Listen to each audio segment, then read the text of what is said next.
చిత్తూరు మాజీ మేయర్ కటారి అనురాధ దంపతులను హత్య చేసిన వారికి ఉరిశిక్ష పడింది. 10 ఏళ్ల క్రితం నాటి హత్య కేసులో కటారి మోహన్ మేనల్లుడు చింటూ సహా 5గురికి ఉరిశిక్ష విధిస్తూ చిత్తూరు కోర్టు సంచలన తీర్పు వెలువరించింది. 2015 నవంబర్ 17న చిత్తూరు నగరపాలక కార్యాలయంలో అప్పటి మేయర్ అనురాధ, ఆమె భర్త మోహన్ దారుణ హత్యకు గురయ్యారు.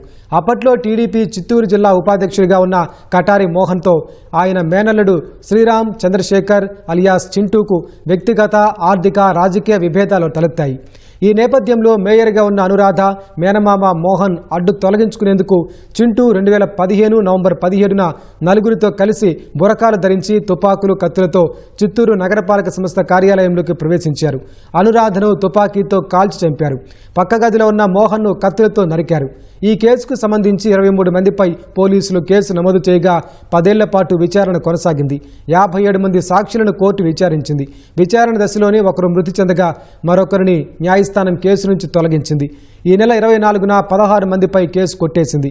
A1 Chandrashekar alias Chintu, A2 Venkata Chalapathi, A3 Jayaprakash Reddy, A4 Manjunath, A5 వెంకటేష్పై అభియోగాలు రుజువు కాగా వారికి కోర్టు ఉరిశిక్ష ఖరారు చేసింది. ఇలాంటి హత్యలు మళ్ళీ జరగకుండా మాలాగా ఏ కుటుంబం కూడా బాధపడకుండా ఉండాలని, డెత్ పెనాల్టీ అంటే ప్రతి ఒక్కరు కూడా ఇది చిన్న విషయం కాదు.